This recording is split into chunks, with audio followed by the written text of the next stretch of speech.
Picture this. You're standing on the southern tip of Spain. The wind is slapping your face. The Atlantic is crashing somewhere to your left.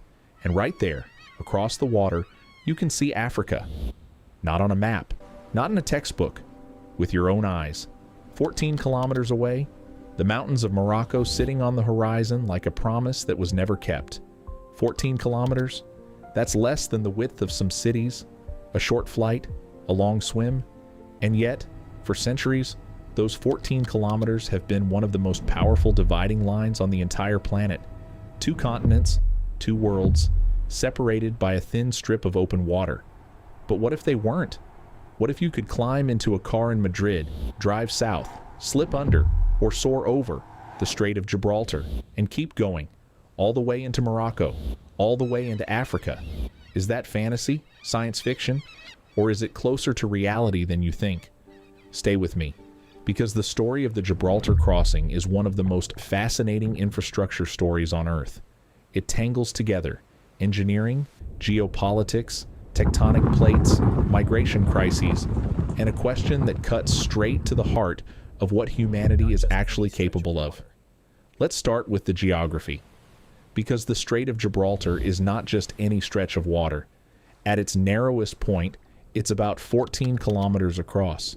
Sounds manageable, right? Here's the catch. The seafloor plunges nearly 900 meters in places, almost a kilometer straight down into the dark.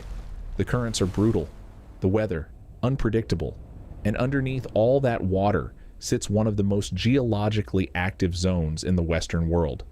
This is the gap between Europe and Africa, between the Iberian Peninsula and the Maghreb, between the developed North and the developing South. And humans have been staring across it, dreaming of crossing it, for a very long time. The idea of a fixed link between Spain and Morocco isn't new. Engineers and dreamers were sketching proposals as far back as the early 20th century. But things got serious in the 1980s, when Spain and Morocco established a joint commission to study a real crossing. Official studies, government money, real engineers asking real questions. Decades passed, reports were written, conferences were held. The idea never died, but it never quite came to life either. So why does this project capture the imagination so completely? Part of it is scale, part of it is symbolism. But the deeper reason is this. The Strait of Gibraltar isn't just a body of water. It's a border that has shaped history. Armies crossed it. Empires rose and fell on either side of it. And today, right now, thousands of desperate people risk their lives trying to cross it in rubber dinghies. A bridge here wouldn't just be infrastructure, it would be a statement about what kind of world we actually want to live in. Okay, let's say you actually want to build this thing. Where do you even begin? Engineers have proposed 3 main approaches. Option 1, a suspension bridge. Beautiful concept. Dramatic. Iconic. You can already picture it. Soaring towers, cables vanishing into the sea mist, cars and trains crossing high above the waves. Except there's a problem, a massive one. The seafloor isn't flat, it isn't shallow. You'd need support structures anchored nearly 900 meters down, fighting currents that would turn your foundation work into a nightmare. A standard suspension bridge, the kind we know how to build, simply doesn't work here. The geometry is all wrong. Option 2. A bored tunnel, like the Channel Tunnel between England and France. Massive boring machines chew through rock and sediment for months, and you end up with a tube connecting 2 countries. The catch? The Channel Tunnel sits in relatively shallow, geologically stable chalk.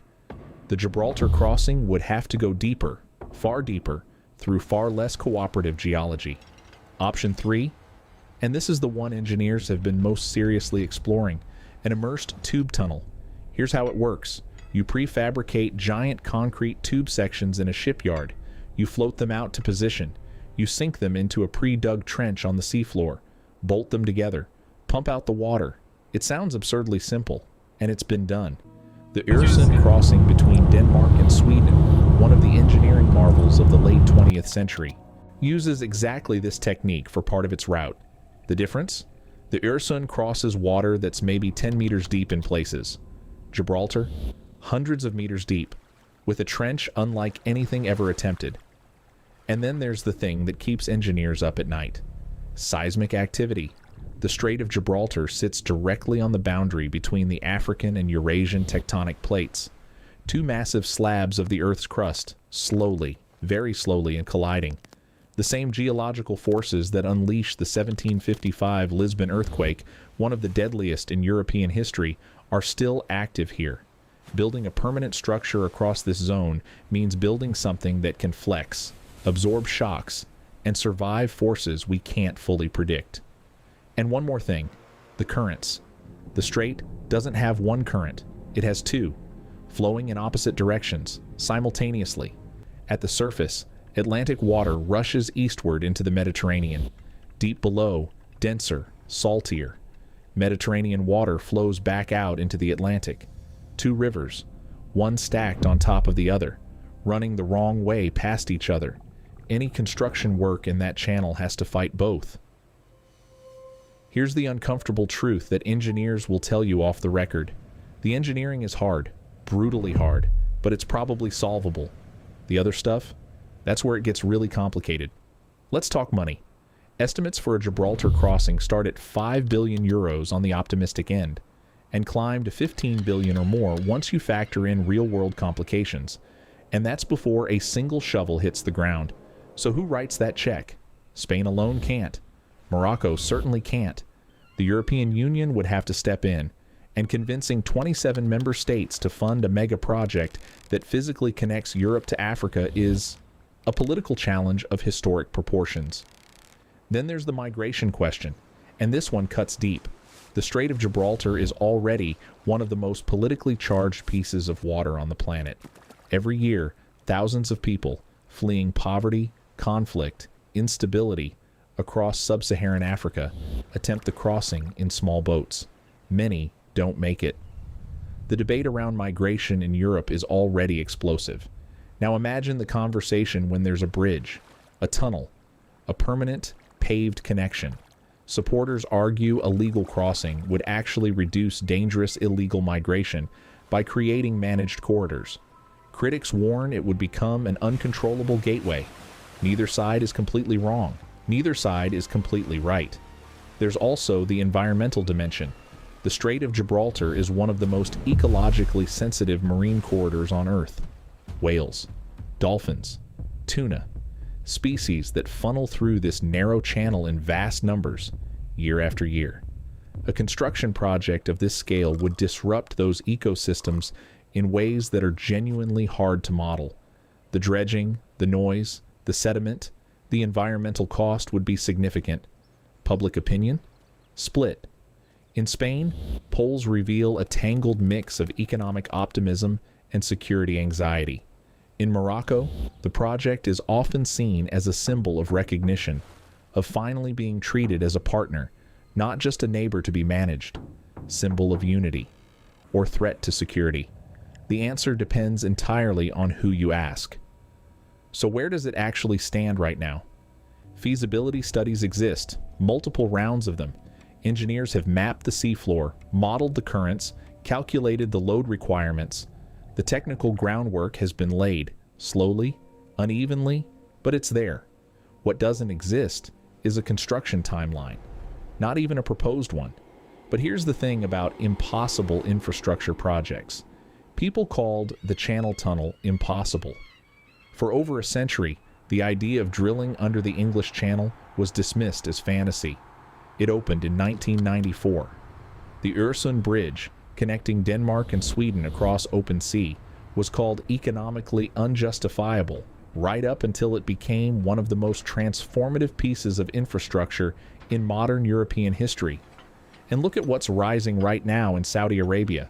Neom, an entire futuristic city being carved out of the desert, with infrastructure that would have read like science fiction 20 years ago.